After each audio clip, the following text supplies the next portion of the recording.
各位网友，大家好，今天是2020年11月20号，星期五，欢迎大家参加王健每日观察直播节目。我们今天的题目是：重庆企业家因言获罪，重判20年。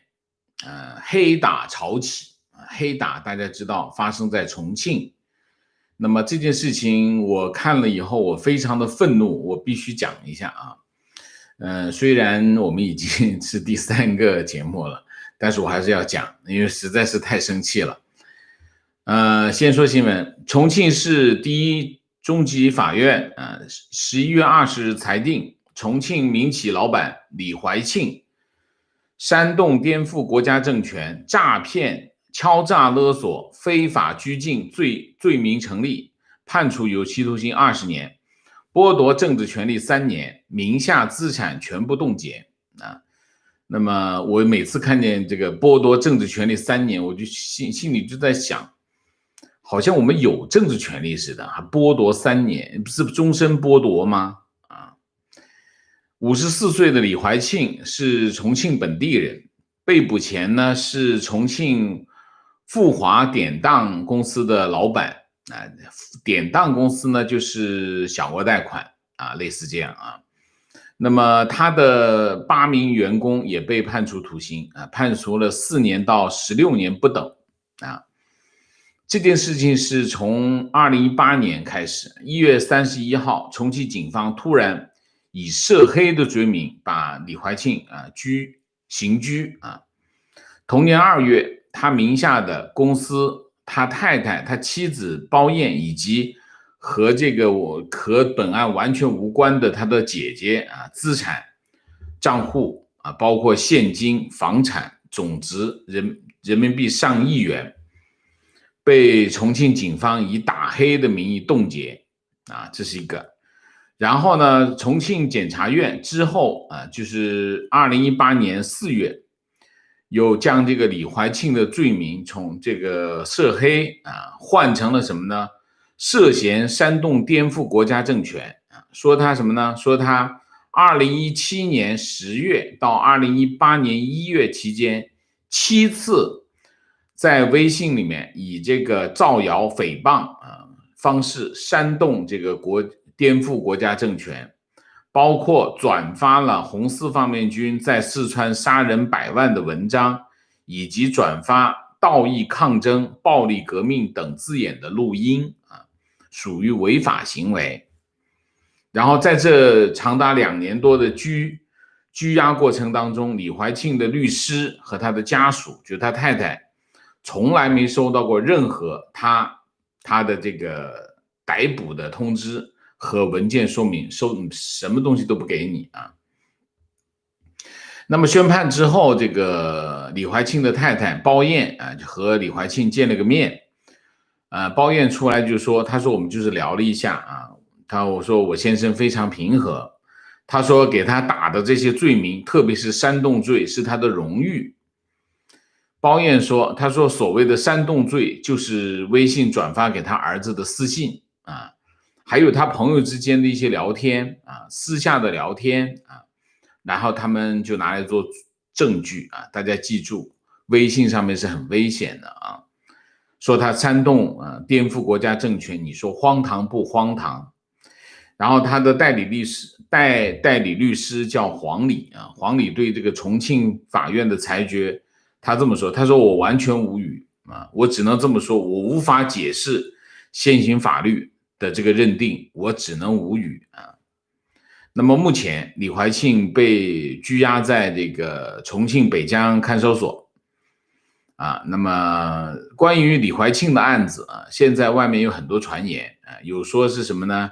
有说跟这个持续了3年的除黑打黑除恶有关除恶打黑还是打黑除恶反正就是已经延续3年了那么还有的说法说跟孙立军有关这情况不确定无法确定那么我在这件事情上我有3个看法。当然首先第一点，这是个非常令人愤怒的事情就是说你在微信里面会转发一些文章，你看到一些文章，你会给一些朋友看，你会转发朋友圈啊。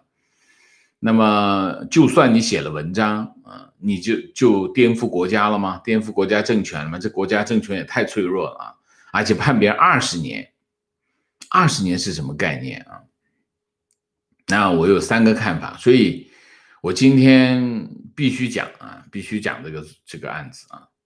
第一，这个案子让我想起什么呢？让我想起当年这个薄熙来在重庆的唱红打黑。唱红打黑其实就是黑打。什么叫黑打？叫打黑，就是把当地的企业家抓起来，看中了啊，这个公司不错啊，很挣钱，规模做得挺好，把老板抓起来以什么名义呢？涉黑啊。在中共治下有黑社会都是笑话，中共是个专政无限的权力。黑社会是什么？黑社会就是权力覆盖不到的地方才会有黑社会。在中共治下怎么会有黑社会？有所谓的黑社会全是政府官员的叫爪牙，那不叫黑社会啊。所以用黑社会的名义来打击这些人，我觉得是世界上最荒谬的事情。共产党说他那里有黑社会是世界上最荒唐的事情啊。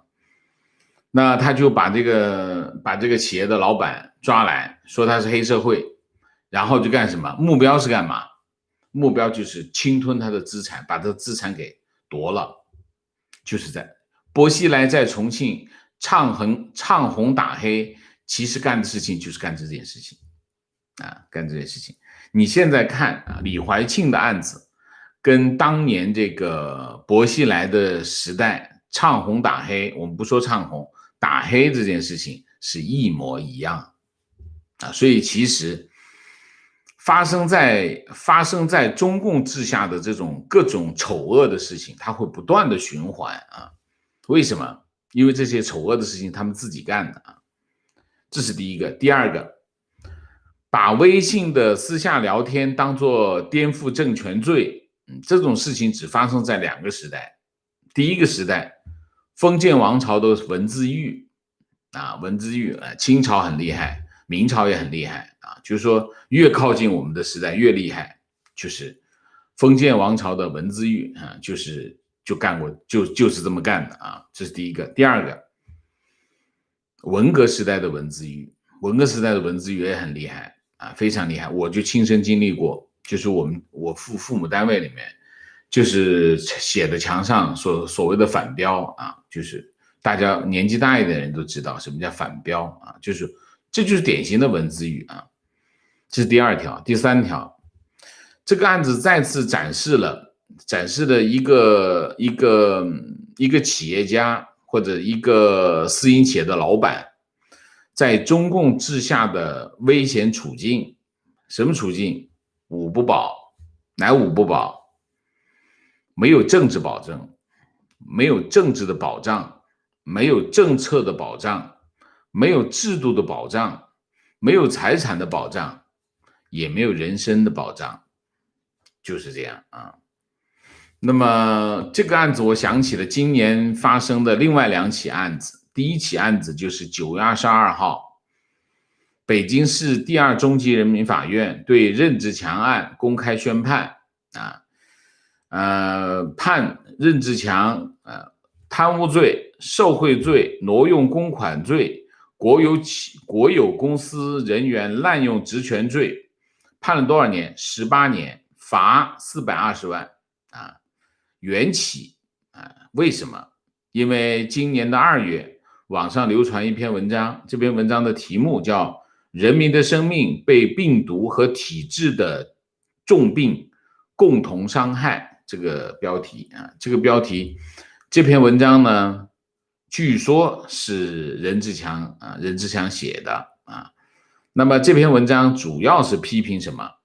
主要是批评中共对言论的严格管控啊，导致加剧了这个冠状病毒的疫情。他文章里面非常非常尖锐的批评习近平是剥光了衣服也要坚持当皇帝的小丑啊，就是因为这篇文章，一篇文章判18年啊，这就是任志强案。还有一件事就是11月11号双11啊，中国著名的民营企业家这个孙大武，河北孙大武啊，突然被捕，同时被捕的有他一家老小，加上这个公司管理人员，总共28人，一口气300个武警啊，300个警察加特警破门而入啊，分头行动，一起抓来。原因是什么？原因没有别的，就是因为这个孙大武他们这个集团叫大武集团，大武集团在当地是一个叫重点企业，9000名员工，一年的营业额30个亿啊，有20多个亿的固定资产，是一个这样靠1000只鸡起家的孙大武，做了30年，做成现在这个样子。然后原因是跟当地的这个国营农场发生了土地纠纷，当地的警察就把他一家老小、公司上下全部抓了，然后干什么？把他公司接管了啊！这今年发生跟企业家有关的就这3件事情啊。那么我们想看一下啊，一个是红二代啊。红二代官商企业家啊，这个任志强是个官商啊，他是有级别的啊，官商企业家得罪习近平18年，苦出身，一个是苦出身私营企业老板得罪了国企，一家老小公司上下全抓，然后公司接管啊，这是第二个。第三个没有背景，啥背景都没有，私营企业老板也不知道得罪了谁，然后一不小心就颠覆政府了20年，全家财产冻结，甚至他姐姐家的财产也全部冻结。你说这个世界是什么？中共把这个中国一个这样的锦绣江山变成了什么样的乌烟瘴气？你说这3件事说明什么？说明中共要整你，想整你就整你啊，你反抗不了，而且他连一个靠谱的理由都不给你，就是整你。就说你看这个不靠谱的理由，他就是整你，这就是中共现在的情况啊。所以我为什么今天一定要做这个节目，原因就在这里，因为实在是太过分，实在是太荒唐，实在是太无理，没有什么，我觉得没有什么，就是说你说政治黑暗你就黑暗，但是你就不能这么荒唐嘛？微信发一下判别20年，什么鬼啊？好，我们今天主题就到这里，我们下面进入互动啊。进入互动之前，例行公事，请大家点赞，请新来的网友订阅，请大家加入我们的会员，支持我们做更好的节目。那我们进入互动之后呢，还是4个啊，请不要聊天，4个情况、问题、观点、情绪啊。那么我也是今天也是本来我今天其实我想休息啊，但是我看的这些我其实是我没看多久，我觉得这实在是太过分，不能放过他，所以我坚决要做这个节目啊，这个节目我必须讲，不能放过他，好吧？明谢David 鱼，谢谢，喜欢王老师今天下午的中医节目，辛苦，请老师喝普洱茶啊，谢谢啊。左仓林英吗？是林吗？是读林吗？啊，谢谢啊。John 江，谢谢王先生好，谢谢。观点，感觉对民企的资产开始动手了，是这样。我觉得中共的情况是这样啊，就是他一手一紧呢，他就开始什么都干了，没有底线。所以我们经常讲中共是个革命党，但是知道革命党什么含义吗？革命党的含义就是他不管的，他革命嘛，革命这个坛坛罐罐跟我没关系，我想我不高兴我就把它给全砸了，这就革命党的状态。你说当年红军，当年红军让别人去参加红军怎么参加？把他房子点了，你就跟我走吧，反正房子已经没办法住了，走吧，就这样。所以这就中共现在还是什么属性？它不是一个执政党，它虽然有执政党的权利，但是你看他的行为更像什么？不想过下去的样子。这天下是你的呀，你掌握政权啊，没有人反抗。可是他还是你看他把这个天下的情况，把这个老百姓，把这个事情办成这个样子，你感觉他不想过，就不想往下过的样子，就这个鬼。所以我觉得，就是你觉得，就我觉得这个情况是实在是太荒唐，无法形容啊。观点：听我爸说，国民党小蒋时代批评政府也没像中共这样，有点夸张。这不是有点夸张，这就简直是荒唐啊！上期未读的2个有价值的观点，好吧？目前的科学只是在一定时空范围内有效，比如唯物主义的限制。目前的科学知识已经证明了宇宙只有 4% 是物质，还有 95% 的暗物质和暗能量，没有人知道那是什么，是神还是或者其他的形式，没有人知道。很多顶级的科学家最后都在研究神学，因为他们发现人类可以观测到的一切都不是巧合。所以中医药、神学都是值得尊重的啊，这是非常好的一个观点，我没有读到啊，没有读到，我再读一遍啊。我是这么觉得啊，就这网友说的非常的好。人类社会现在虽然很进步啊，科学帮助我们探索这个世界，掌握我们自己的很多我们以前掌握不了的事情，但是这个世界我们只认识的非常非常小的一部分，在宇宙，在这个大千世界面前，人类仍然是非常的渺小。所以那些把说我们科学是唯一正确的方法论啊，或者说我们已经掌握了世界的奥秘啊，这绝对是对这个世界的无知。所以我们要打开我们的这个思想，就是要开放的看待这个世界，我们才能够更完整的掌握这个世界啊。当然这是不可能的啊。观点：我是有10多年疫苗研究经验的 PhD， 不看好灭活疫苗，说是传统工艺，其实就是落后的技术。西方国家基本不用这种技术来开发新疫苗了，因为有效成分、无效成分、不良反应成分通通包含在内，不良反应十分普遍。陈薇的疫苗也不看好，它用腺病毒做载体，又是一个不那么先进的技术啊，西方国家也少用的，因为普通人很多有抵抗腺病毒的抗体，疫苗打进去后很快会被抗体消灭掉，所以有效性存疑。非常好，谢谢啊。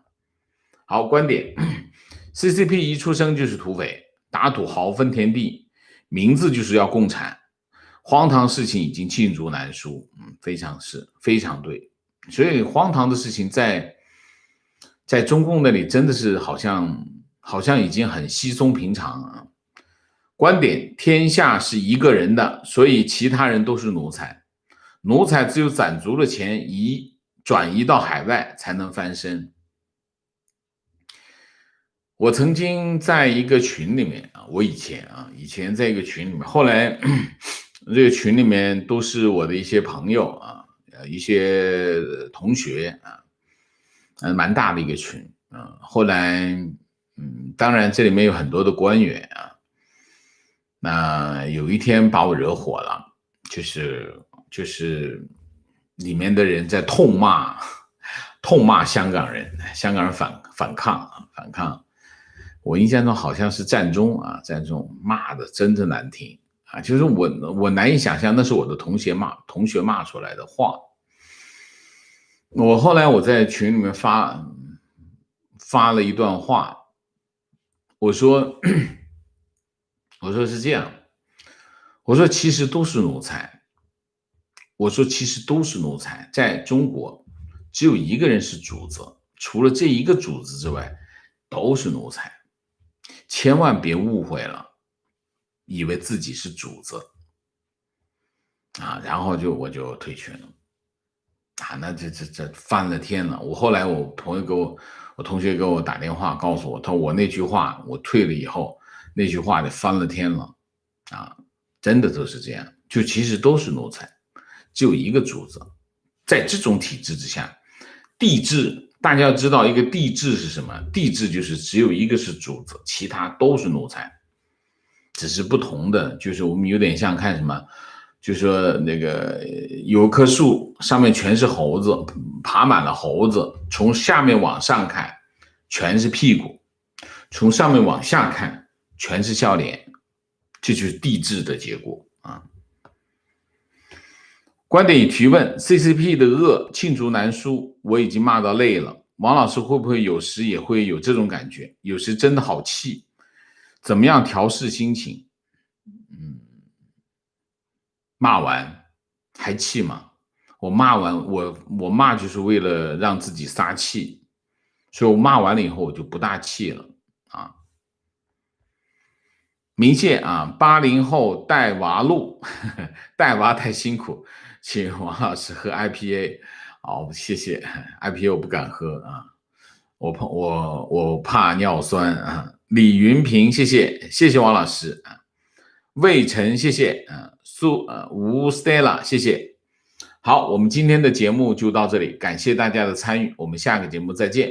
再见之前，请大家点赞，请新来的网友订阅，请大家加入我们的会员，支持我们做更好的节目，做更好的自己。谢谢大家，谢谢。